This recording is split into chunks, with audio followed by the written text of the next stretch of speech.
All right, all right, all right. Good evening. Welcome in Toilets to Titles. This is episode number 187. And tonight we got some fun things to discuss. Tonight is going to be dubbed our redraft rankings discussion because we have finished our redraft rankings and we are going to update them monthly until the start of NFL season kickoff. And our Dynasty rankings we completed about a month ago. You can check those out, toiletstotitles.com, and those we will be updating monthly throughout the year. But it is redraft season, and this is like the best time of the year, one of the best times. The NFL draft is my favorite time of the year. You know, kickoff is also awesome, but redraft season is very fun for people in this community and in this industry, if you'd like to call it that, because a lot of people come back, right? The sickos, like the people who are joining me this evening, we're here all year. Well, there's a lot of people who kind of, they come back when redraft starts, then they dip away. So those all come back, and we are grateful to have you back. Welcome in to Toilets to Titles. We are going on season 4. We will be here for you. All right. And here with me this evening, I'm going to introduce the guest first. That's the Iceman, Chris Hine, the winner of last year's Frankenstank Listener League. Chris, what's cooking? How's it going, guys? Happy to be here. Yeah, it's funny. Like, I won Frankenstank last year as a listener.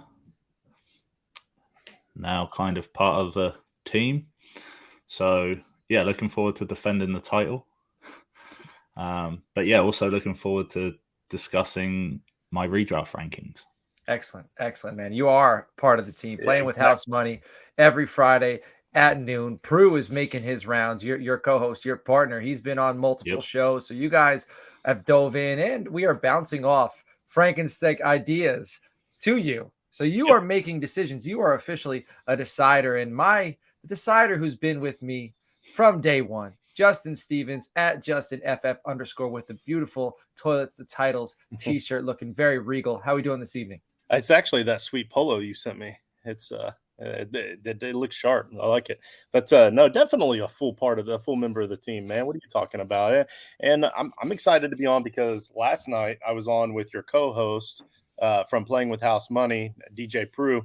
He and I and George did the Bears Locked On episode with Lauren Cox, host of the Locked On Bears podcast. And that dropped at noon today, and now I get to do a show with you. So it's like full circle. I get the whole team in back-to-back episodes, and they actually just recorded the Cleveland Browns episode that will be dropping in the next couple of days as well. And DJ Prue hopped on that one with George. So yeah, he's all over the place too. So you guys are absolute animals. And Coach, yes, this is absolutely my favorite time of the year. Like, I know you love the draft, and I enjoy the draft as a football fan, but I don't dive into it like you do, because I don't know the college players as well. And it's just not that's not quite as much my scene. But this time of the year is when I get my juice back. So I've got mock drafts going almost daily for myself for my home league, because that's the one I want to win. We've got mock drafts going that George is throwing together through the mock draft laboratory like 3 times a week.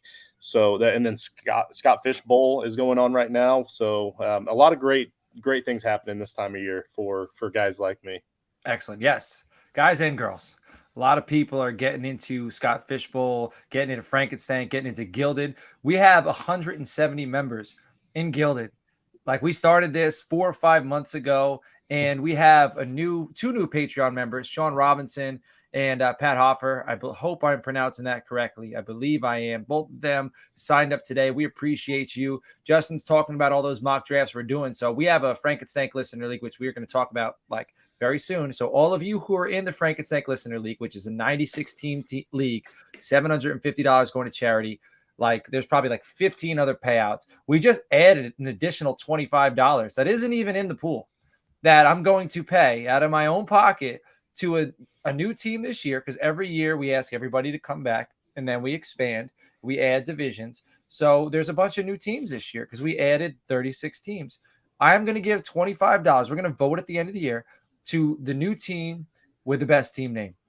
Okay, so I know we got somebody signed up today, Pat. He picked the Candyman, and he changed it to the Candyman, so that he is going to be in the running for, for that $25, which is your buy-in. So also shout out to them. They signed up for Patreon. I'm going to be sending some lanyards and some copies of our Frankenstank card. But anyway, to tie it back to the drafts, everyone who gets into Frankenstank, I also put you in the Title Tribe chat, which everyone's in there. Chris is in there, Prue's in there, Justin's in there, Nino's in there, everybody from Toilet to Titles, and everybody else who's a member of the Title Tribe. And we bounce fantasy football stuff off each other. We mock draft. So I don't want to bore you with all that stuff, but come join the Title Tribe. Reach out to me at Coach Chefs or the show at Toilet to Titles. Justin, go ahead. Hey, since we're talking Frankenstank, I still have yet to see anybody in the comments section that's not already in the Frankenstank League. So remember, I've got this Justin Jefferson rookie card, Panini rookie card that I'm giving away along with Uncle Steve's free $25 entry that he's giving away. You get both of them. All you have to do is not already be a part of Frankenstank and tell us in the comments on one of these YouTube shows that you would like in. And once myself or one of the guys see that you've commented, they'll let me know. And I'll get a hold of you, but you have to DM me at JustinFF_ so that I can get your info and get that sent out to you.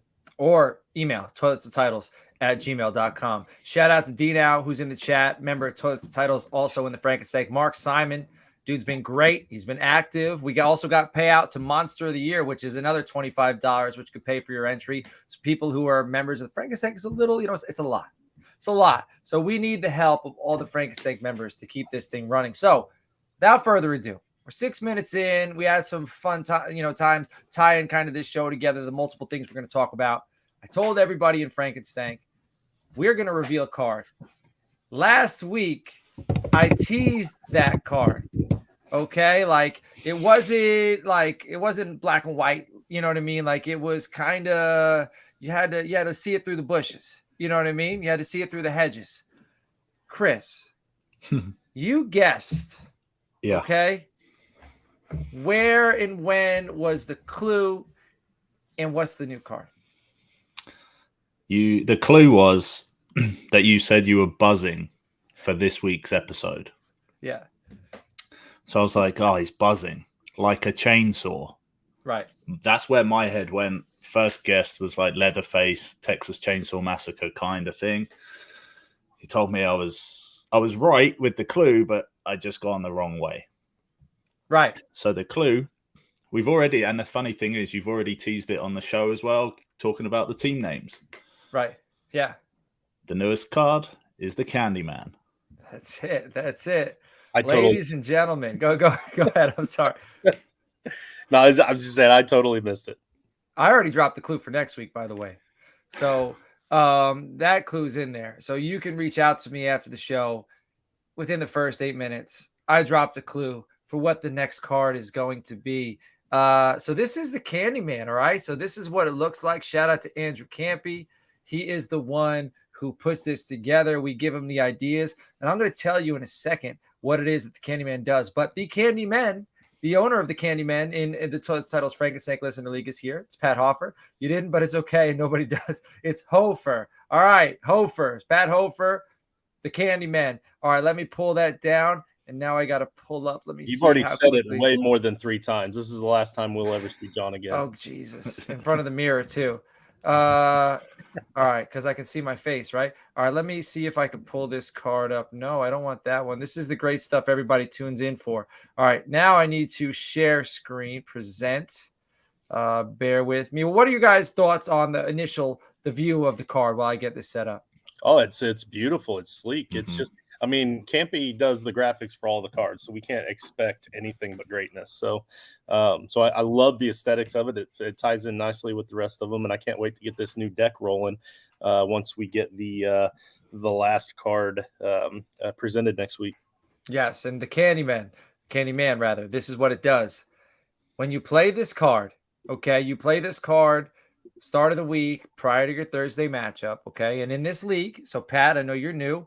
Mark said it's slick. Thank you. In the bylaws under the league rules, we're actually going to send out a PDF this week with all of the additional rules, all of the cards. So you'll see every card it lists when it needs to be played by, okay? We try to be very specific. And sometimes people bring up questions that, some edges that that are a little rough that we need to round out. And it helps us we narrow down the description of the card. But anyway, by Thursday, before kickoff, you play this card. If your opponent's starting quarterback throws a combined 3 or more interceptions, so if he starts 2 quarterbacks or she starts 2 quarterbacks, if they throw for a combined 3 or more interceptions, your opponent loses 50 points from their total score for the week. Okay, so say they score 180, they're down to 130. Like, this one's a killer, or no pun intended. And the kicker for this, right? This card can be played up to 3 weeks in a row if your opponent combines for 3+ interceptions each week played. The moment it doesn't happen, so if you play it week 1 and then you play it week 2 and week 2 it doesn't happen, the card's done. Okay, it needs to happen consecutively. Chris, I see you bouncing in that chair. What are your thoughts? These cards this year, right, they've obviously evolved so much from last season. But the fact that you can use multiple cards multiple times is an insane twist. Yes. That just adds that extra layer of strategy that we've talked about before on like drafting a card. Not only are we adding in this year that someone gets to choose the order when you have to draft a card by. For the newcomer, explain that briefly. Which part? The part of who decides when somebody has to draft a card by. Yeah, so last season, it was just the cards were in the pool, and after you could draft the card at any point. There was no restrictions as to when you drafted the card. This season, we do rock, paper, scissors. So each division will have, the 12 players in each division will face off in a rock, paper, scissors game, which will be overseen by one of the Toilets to Titles team that's not in your division. The winner, the overall winner of that, will get to decide the division's draft order. But the person that loses in that final, so comes second overall, that person will decide which round you have to draft your card by, because you've changed it this year so that everyone has to draft a monster card. Last year, that wasn't the case. There was multiple teams that didn't draft the card. I feel like they missed a trick. Like they missed out, but they didn't draft those cards. But this year, every team has to, and they will have to draft it by a certain round. So even if you make it to the final, and I'm going to let I don't even know that I want to win the RPS. I might not want to decide the draft order. I might want to decide the card drafting order, Right. So and because each round, there are specifics of what you can only draft each round. So you can affect somebody's drafting strategy by telling them they have to draft a card by the first 3 rounds. And it might be a good thing, or it might hurt you if you wanted to only draft players, because each round in the first 7 rounds has a specific rule. Yeah. So that in itself adds a whole layer of complexity to it and strategy. If you get through the RPS to that final, once you find out your draft order and then you find out when you can draft your card, like you say, that will impact what your strategy then is during the draft. Yeah. And then another layer on top of that is that, like I say, these multiple cards that you're now looking at that you can use 3 weeks in a row, which when you look at you're looking at your fixture list and who you're up against, and you potentially, you're going to try and work it out the first week or two, like who has the stronger team, which run of 3 games are you going to try and play that card in? Yep. And also for those of us that pay attention to the rest of our division, when are they going to use their card against me? Mm-hmm. And how do I plan for that? Like if they used it the week before, or if they're planning to, what I mean? So just, the whole strategy of these cards is just, you've taken it up, not 1 or 2. You've turned it up to 11, I think, this season with some of these cards. Yeah. And whenever somebody plays these cards that can play on for 3 weeks, you have to pay attention to which cards the next 3 opponents have. If somebody's got that Ghostbuster card right in the middle of it, bam, you just voided a card, right? So you've got to, or maybe now that's going to entice them to play a card against you that maybe they weren't going to play before. Yeah. And then also with this Candyman card, another thing I love about it, if I'm about to go up against a guy that's just played his Candyman card and I know ahead of time, Now I have to decide whether or not I'm even going to play 2 quarterbacks. Mm-hmm. Like, do I play 1 quarterback and hope he doesn't throw 3 interceptions, and then I don't lose the 50 points, but I'm losing my super flex points, right? Mhm. So, I absolutely love the strategy behind the Candyman card. It's so deep. And I like that. I like that there's kind of tiers now of cards. There's some cards that are super powerful. Last year, I feel like there was like 1 or 2 that was super powerful. And we went ahead and we made some of them stronger. And this evening, we're going to make another card stronger. So I didn't really tease this, but there's a card we've adjusted from last year. I'm going to talk about that in a second. But the fact that there are strong cards, kind of strong cards, and not so strong cards, that also affects the strategy of when do you want to pick a card. You want to go early and get that card that's, it's really valuable. Like, there should be the person who drafts the card last shouldn't be rewarded for drafting the card last, in my opinion. But I want to. All right. So before we move on to redraft rankings, which we're going to do next, there's a card from last year, an original card that just before the show, kind of like an hour ago, I was looking at the zip file of the images of these cards, and I was inspired. And the Invisible Man. So last year, the Invisible Man, all it did was before the start of the week, which was Thursday, you can block a player on your roster from being taken. And I was thinking to myself, like, what would the Invisible Man do, like in a fantasy league, to affect the outcome? And my opinion of what the Invisible Man would do to affect the outcome is go to his opponent's house, log into his computer, and adjust his lineup.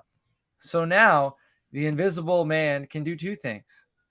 You can block a player from being taken from your roster in the event you lose, or in the event your opponent uses the blob, which then the opponent can take your card, win or lose. So you could block you put this in the message board, like, hey, I'm playing the Invisible Man. This is the card this is the player that cannot be taken from my roster. And then you can also make an adjustment to your opponent's lineup for the week. 1 adjustment. You could take 1 player out and put 1 player in, and your opponent has to keep that in for the week's matchup. So you've adjusted your opponent's lineup and you've blocked a player. So do you guys have any initial thoughts on that? Go ahead, Justin. I have a thought. I feel like this is a card where that's 2 bonuses in 1 week, and if you play the correct bonus with the starting the correct lineup thing, then you probably don't even really need the other part of the bonus. So I think that this is one of those things where you have to do 1, and then you still get to keep your card to play the other another week. So you have to do the set lineup one first. So that's the first thing. Or well, actually, I guess you wouldn't have to. So this is a card that you get to use twice at any point in the season, but you can only do one or the other each time. Okay. All right. I like it. Yes. So this is a card with 2 things it's capable of, but you can't use both at the same time. So it goes from being one of the weaker cards in the deck to being a very formidable card because you can use it for 2 different bonuses. Right. All right. Because I mean, what would the Invisible Man do? Protection and deception, right? So that's what's the benefit of being invisible if you can't protect and you can't decept? So unlike the other ones where it's multiple weeks, you definitely get to use this one twice, whether you win or lose, whether it worked out the first time or not. All right, I like it. I'm going to add this to the show notes. All right, so that's it for the Frankenstank discussion this evening. I am going to adjust this stuff. Reach out to me if you want to get into Frankenstank. I believe we only have 9 spots left. One of the divisions, because I know we're going to show something real quick. I guess it's not done with the Frankenstank discussion because Justin's got something for you, I believe. Justin, do you have something for us? Yes, but unfortunately, I can't pull it up yet, and I honestly kind of don't want to. It's only in text messages right now. Let's wait. Okay. But all right. Do you want to tell them what it has to do with? As far as your division? It has to do with the live draft that we're having in Canton, Ohio for the Frankenstank League. Now, guys, right now we have 12 people, but a couple of them are kind of loose cannons. We don't know for sure that they're definitely going to be in until they're definitely in. So if you would like in to the Frankenstank Listeners League for the live draft in Canton, that's going to be done at the Centennial Park at the Jersey's Bar and Grill right there under their outdoor tent.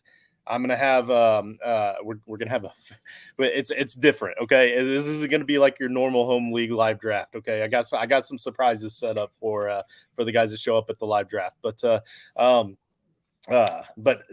hit me up, DM me at JustinFF_ or email us at toiletstotitles@gmail.com. I love it. I love it. Very, very mysterious. And remember, we tipped the newest card, okay? The first 8 minutes of the show. So when you're done listening, and if you want to guess, if you guess correctly, DM me, or if you're already in Gilded, DM me. Don't announce it to the group because we want to keep it hush hush. Okay? Reach out to me. I will tell you if you are correct, and I might give you a few guesses. All right, I might pay better attention because I know what the card is and I still didn't catch it. Well, I mean, because you weren't paying attention. All right, I got some good ones in there, and not to toot my own horn, none of these teases have ever been planned. They've kind of just popped up, so my brain is kind of sick. But let's get into redraft because most people are probably here for that. But if you listen 21 minutes and you didn't care about Frankenstank and you're here for the redraft, we appreciate you because you are strong. All right. ToiletToTitles.com. We got some redraft rankings. All right, fellas. So I'm bringing this up. Currently, my top 5 quarterbacks: Jalen Hurts, Patrick Mahomes, Josh Allen, Justin Herbert, and Lamar Jackson. So, Justin, why don't you go ahead and read off yours? I've got Pat Mahomes, Josh Allen, Jalen Hurts, Lamar Jackson, and Joe Burrow. So very similar. And then Ice, what do you got? Josh Allen, number 1, Jalen Hurts, Patrick Mahomes, Lamar Jackson, and Joe Burrow. Excellent. Excellent. So we're pretty close. And I've kind of been beating the drum for Jalen Hurts since the end of the Super Bowl. And the reason I have him number 1 overall compared to Josh Allen, I like Josh Allen, but I like Jalen Hurts' ability to run a little bit more because I think Josh Allen's going to dial it back a little bit because with the shoulder injury and, kind of he's getting old. I think Hurts is going into his peak running. I think Allen's coming out of his peak running and going into his peak throwing. And that could be me projecting a little soon, but I kind of feel like that's probably coming from the coaching staff and also from the person who pays the paychecks up top. And then as far as Patrick Mahomes goes, where Justin has, Patrick Mahomes is elite as well. He's a phenomenal pure passer, but his weapons arguably worse than the Bills and significantly worse than the Philadelphia Eagles. So my thing with Hurts is the running upside, Devontae Smith, A.J. Brown, Dallas Goedert. Then he's got now DeAndre Swift out of the backfield. I think the Eagles' offense is absolutely loaded. Yeah, my Pat Mahomes number 1, it's primarily because I do agree with you on that, but he also still had a phenomenal season last year. And if you're going into a redraft season, you're probably okay. If you're a 1 quarterback league, you're waiting on a quarterback, you're not going to get one of these top 5 anyway, if you're smart and you want to win the league. If it's a 2 quarterback league, then you're probably going after these guys fairly early. So if you're using an early pick on these for the 2 QB leagues or the super flex leagues, then they have to perform because you're taking them in the 1st or 2nd round. If you're taking these guys, they're going to be early 1st round picks.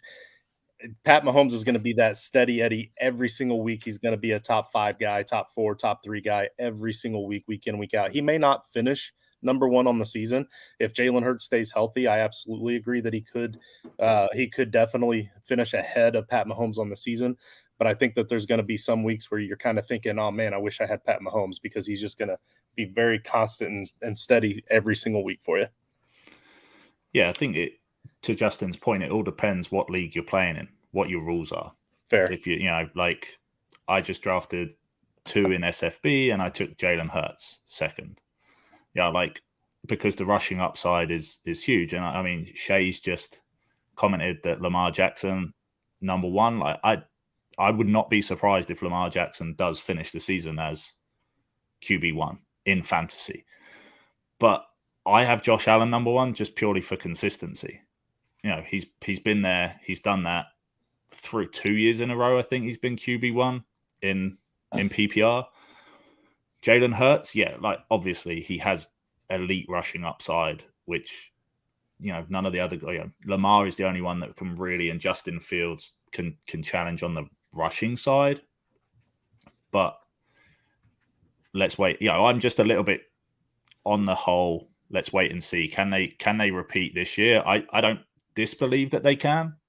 I just think if, like Justin's point, if you're in a one quarterback league, I'm probably not taking any of these guys early, and unless you're trying to stack them, right? Yeah. If you're going for a stack, like if you're taking Travis Kelce at 6, maybe in redraft, and then on the turn and it comes back, you can take Pat Mahomes. Yeah, I think having a Mahomes Kelce stack in redraft could be huge. Same as if you're taking Allen and Diggs. Same as if you're taking Hurts and then you're taking either AJ Brown or Devonta Smith. Like if that's the way you're planning to go, I don't mind taking a QB in the second or third round of redraft. But if you're not, I wouldn't be taking any of those guys. I like it. I got a question for you. Before I ask that question, I want to give a shout out to Joe Knows. He's in here. We got Shay, all right, from Ramsaholic. He's got Lamar Jackson as QB1. We got Nino in here. He gave Justin the nickname of the Fantasy Viking, which I like. I think it fits. Uncle Steve is in here. Uncle Steve, I hope you listened to the beginning and you saw the new card and you saw the adjustment we made to the Invisible Man. And I bet Uncle Steve is smart enough to guess my little tease there for what card is coming next week. But all right, Ice, you mentioned if we're playing one quarterback, or rather, if you are, you're not taking a QB early. Who's a mid guy that you got your eye on that you're like, you know what? In a lot of single quarterback leagues, this is a guy I want on my roster. I think Trevor Lawrence is the guy that he's going to fall far enough. And I think he comes on this year, like with what we saw last season from the Jaguars offense, like especially towards the end of last season. I absolutely feel like I'm comfortable taking him because that's a stack. Like you can get Christian Kirk quite late on, round 6 or 7, and then take them back-to-back picks. I don't mind that late round stack at all. When you've already taken yourself an elite top 5 running back, you've got a top tier wide receiver. So I think that's personally in my home league, that's kind of the stack that I'm going to be trying to target is Kirk and Lawrence. So, Justin, is there a quarterback kind of in the mid of your rankings that it's somebody that you're going to try to target in a lot of your single quarterback leagues? Yeah, absolutely. And Chris, that's a stack I can get behind. In the other stack, the other situation, you're using vital draft picks on a tight end and a quarterback, meaning that if they have a bad week in the playoffs, and Murphy's Law, whatever can happen will happen, right? So all it takes is that one bad week in the playoffs. Now you've sacrificed a running back spot and a wide receiver spot to get these two guys, and that stack didn't work out. You went undefeated in the regular season and you lost in the first round of the playoffs. These stacks that we're talking about right now are the stacks you need to be going after. And mine is Garrett Wilson early and Aaron Rodgers in those later rounds. You can get Aaron Rodgers guys sometimes in one quarterback leagues in the 12th, 13th, 14th round. And he's consistently year in, year out, every single year, a top 6, top 8 quarterback. And now he actually has a good team around him. So it's kind of incredible to me that he's dropped so far just because he had one bad season last year with a bunch of jabronis and an organization that didn't want to win. And now he's got this young, talented football team that is just thirsty for a good quarterback, and they finally got it. That's my stack that I'm targeting. Excellent. And I do want to mention, you can see these rankings, toiletstotitles.com, under the fantasy football tab, under the redraft rankings tab. And I've been looking through kind of everybody's rankings on here, and we have a lot of similar guys in the middle. And I'm going to talk about, I got Deshaun Watson at 8. I think Ice, I believe you have him somewhere around 10. He's a guy I think is going to explode, but he's still in my top 10. So he's not a guy I would consider a middle tier guy that I'm going to target a lot. We got Tua. A lot of us have him in our top 20. We got Geno Smith, Aaron Rodgers, Russell Wilson, Daniel Jones. But a quarterback that I think I'm a little bit higher on than most, I have him at 13, but I would wait on him because I rank a guy how I see him. I'm not going to rank a guy how I think the world sees him. I'm going to use ADP to figure out how the world sees him. but I'm going to still use my rankings because when I do a draft, I'm old school. I print it out and I cross the names off. I use my own rankings. I use my own tiers because I don't want to be swayed by anything else out there. The only thing that helps me is ADP, and then I try to guess when everybody in my league is going to draft these players. Yep. And if I'm more desperate, like a good guy like Devon A-Chain as a running back, I have him as an RB30, okay? And I almost just put him in there just because I wanted to. I don't know if I believe he's there yet, okay? Because this is pre-training camp. I need to see the depth chart. I need to see, how players kind of pan out, how the coaches are using them. So this is still early, all right? So this is kind of our off-season redraft rankings. We need a few weeks of training camp before we can really adjust these things. That being said, I think a guy that I'm higher on than most that I still will wait on is Jared Goff. I had a conversation with somebody the other day, Jared Goff's a scrub. He's a bum. It was me. Oh, it was you. So I think in Detroit, that's funny. I talked to a lot of people a lot of days about football. So I'm surprised that it probably wasn't only you. Like I probably had this conversation with a few people, but I actually feel like it was on last week's show. Maybe it was, man. My memory's shot.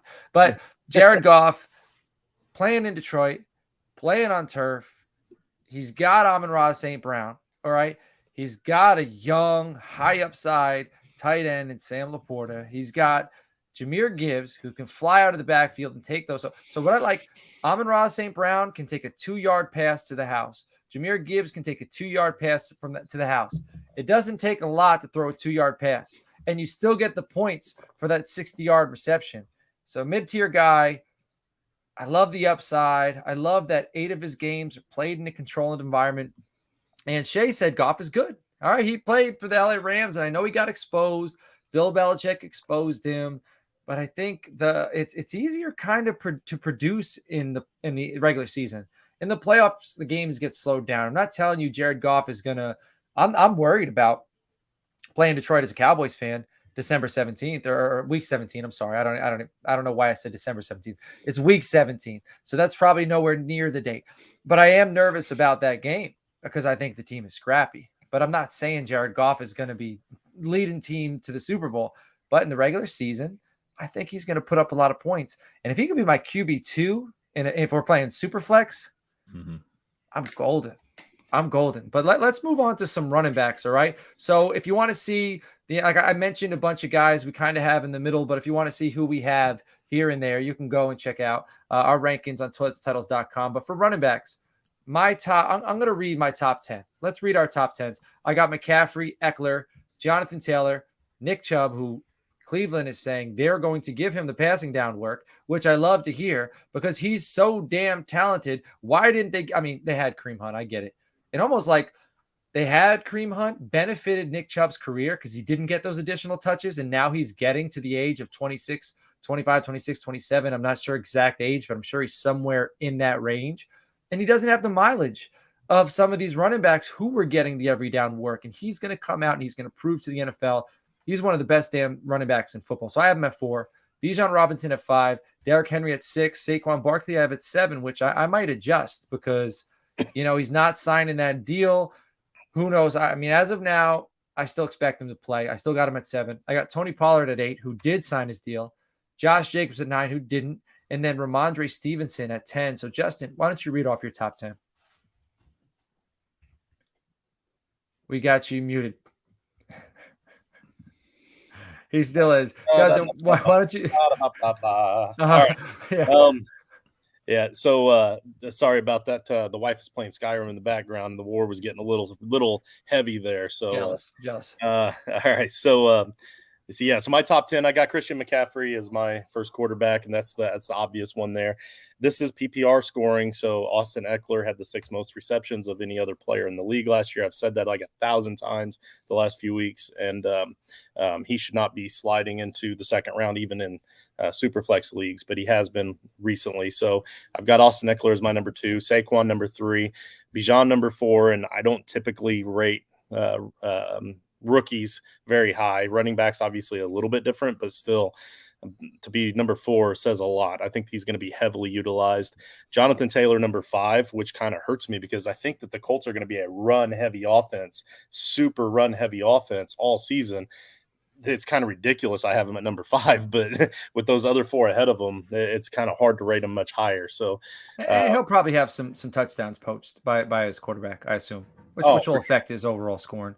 Yeah, for sure. But you also would like to hope that the running game of the running quarterback will also help make Jonathan Taylor's rushes a little more efficient as well. So it might balance out, it might not. But again, the risk. There you go. There's the reason for the 5. There you go. Thanks, Coach. You're welcome. Number 6, Tony Pollard, just sheer volume.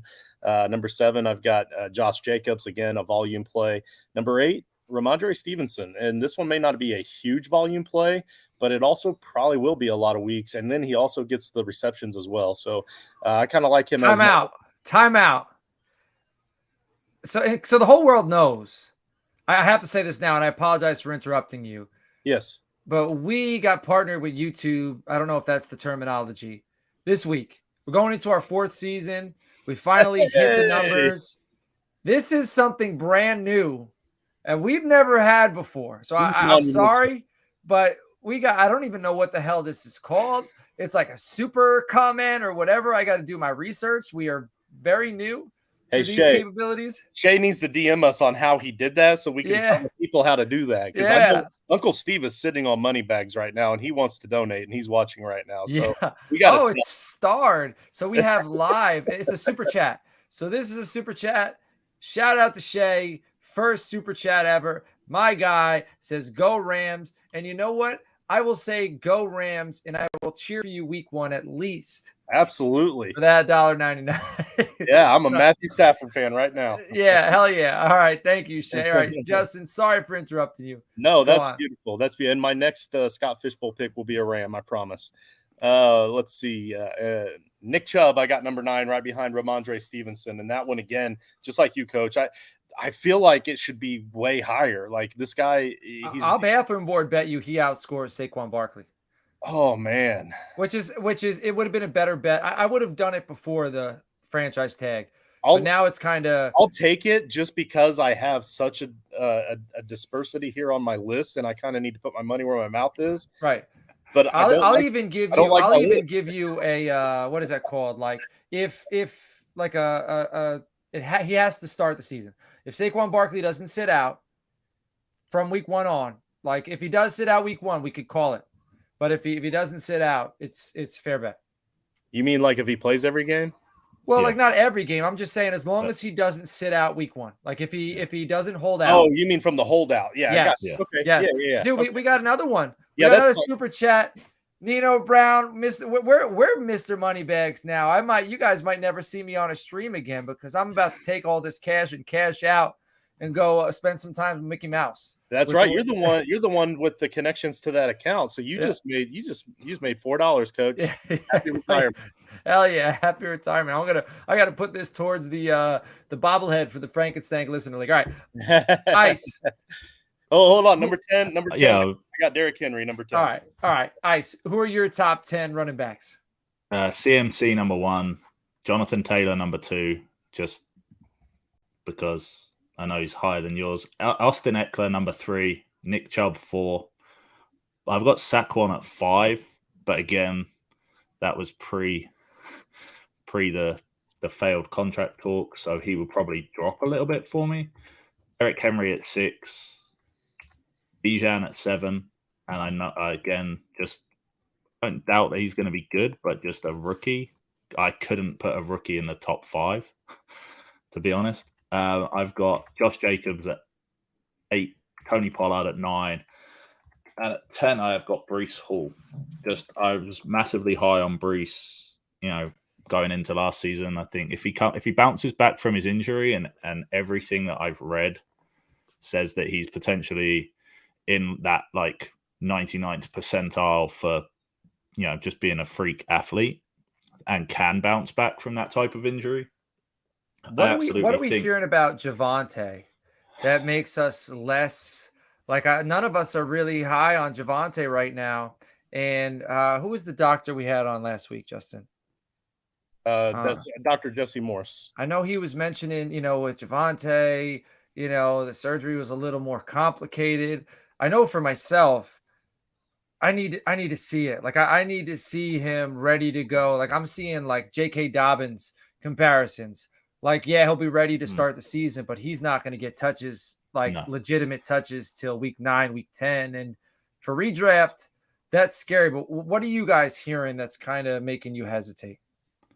Same thing. I know Javonte came out and said he'd be ready to go week 1.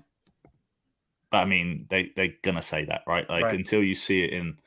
I really am not taking the chance on him this season. I was really high on him for Dynasty.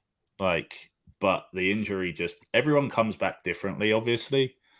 But yeah, I mean, I'm actually willing to take a shot on Samaje Perine this year, because I think, again, even if Javonte is ready to go week 1, I don't think he gets many touches. So for the first few weeks, I wouldn't mind having Perine in there. But yeah, it's the same thing is why I'm very low on Javonte this year. All right, I want to move on to wide receivers. Oh, I'm sorry. Go ahead, Justin. I was going to say, for me, Samaje Perine he's no slouch. And when he had his opportunity with Cincinnati, he made the best of it. This is another opportunity for him to try to make a name for himself. He's going to run hard, and he deserves some run. So they have no reason to bring Javonte back super quickly.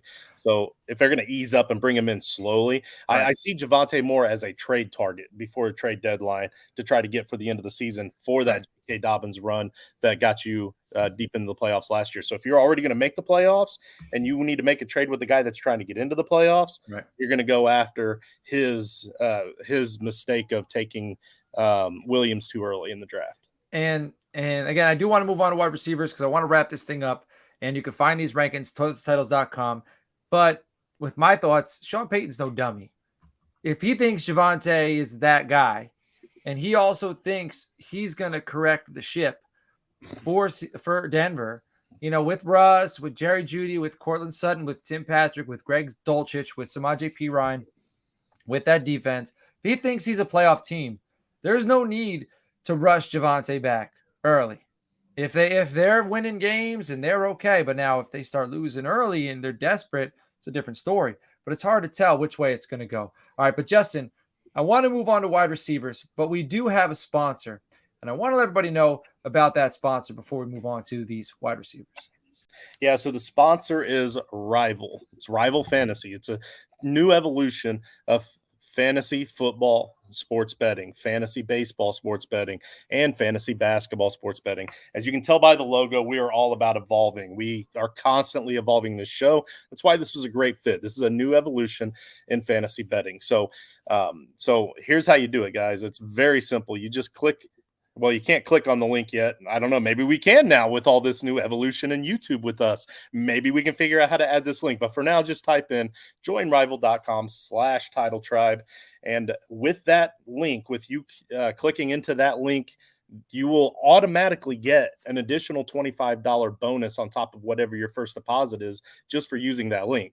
Then on top of that, they're going to double your first deposit.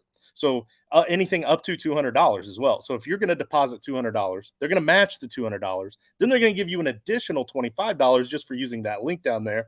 So you're up to $425 of house money that you can bet. And just as we know from our man right here beside me, betting house money is the best kind of money to bet. Am I right, Chris? Yes, sir.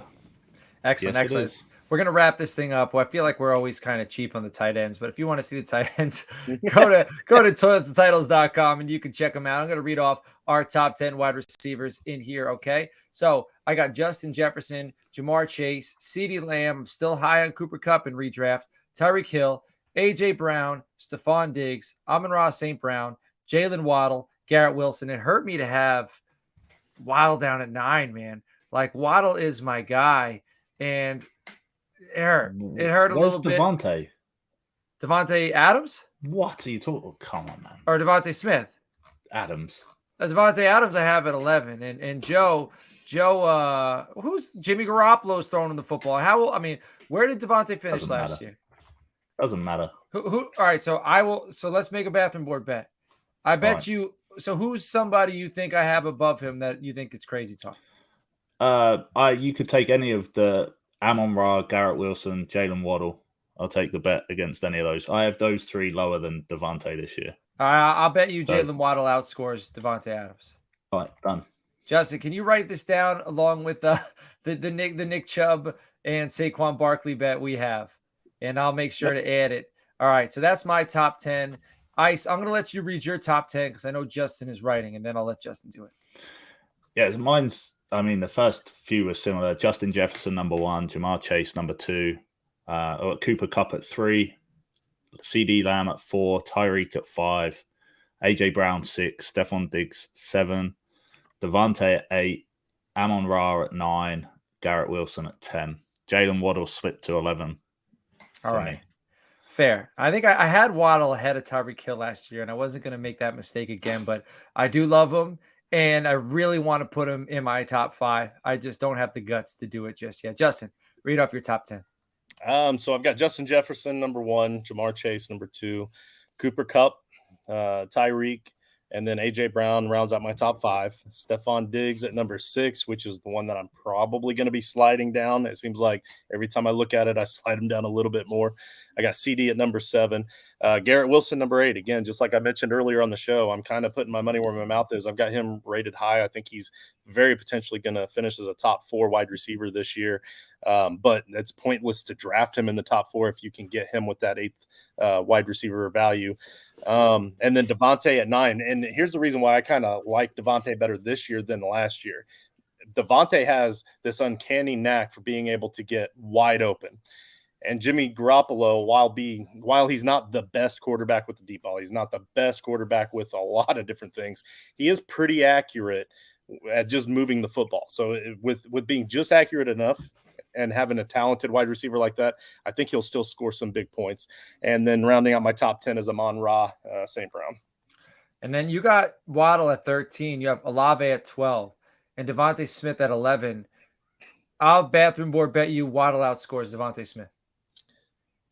Yeah, I'm cool with that because, and the only reason I have Waddle down is because down compared to last season or whatever is because between him and Tyreek Hill, last season Tyreek Hill proved that he's quarterback proof. It doesn't matter who the quarterback is, he's going to get his. Waddle kind of needs Tua. I'm just not as confident in Tua being able to finish the season to help and maintain Waddle's value. And if Tyreek's going over 2,000 yards this year, Waddle's not going. They're not both. They're not both going to be top 5 last year. Waddle, he gets pretty damn open as well. And Nino's saying Amon-Ra St. Brown is top 5, which that helps my cause for Jared Goff as an elite middle tier quarterback. Because if St. Brown goes top 5, that's absolutely bananas, and it could be done. If he's going to do it, he better do it before Jameson Williams gets his act together and can figure out how to play a full 17-game season. Because hopefully, what the Lions want him to be, they'll be a 1A and 1B for some years to come. But this wraps it up, man. This is episode number 187. We're creeping closer to episode 200. A lot of excellent, awesome, fun, exciting things are going on. We usually do a redraft bonanza sometime in August. So we're going to be doing that. We're going to try to get, I know we've had a Bob Harris on in the past, and maybe we'll try to get him on. We'll get some friends on, some members of Toilets to Titles. We'll do a redraft fantasy football mock draft. So look for that within 2 or 3 weeks from now. If you want to get into Frankenstank, reach out to me on the Twitter at Coach Sheps. Reach out to the show, toilets to titles at gmail.com. If you want to support the show, patreon.com/toilets to titles. Sign up for any tier. Lowest tier is $1.50. I will send you. You'll get all the perks that are listed with Patreon, but I will also send you a lanyard. And if you're in Frankenstank, I will send you a lanyard and a few of the playable cards. And I think that kind of wraps everything up, fellas. Do any of you have anything to mention to the listener sitting and watching at home before we close this thing out? Yeah, if you get in on our Gilded chat, then you can hear any of the updates that we're doing along the way. And also go to the website and you can see the rest of our rankings. I know you just said that, but for our Patreon supporters and only our Patreon supporters, I'm going to put my next 5 on each one of these lists. So my next 5 quarterbacks, my next 5 running backs, my next 5 wide receivers, and my next 5 tight ends. Because if you're a Patreon supporter of a fantasy football show, you're probably also in a lot of deeper leagues. So I want to help you out with my next 5 for each one. Excellent. You think I should just let the Patreon members know what the next Frankenstein card is? I'll ask them if they want to know. I'll give them that privilege. Patreon members, you can let me know if you want to know what the next Frankenstein card is. I feel like you've earned it. So everybody, we appreciate you. We will catch you all later on.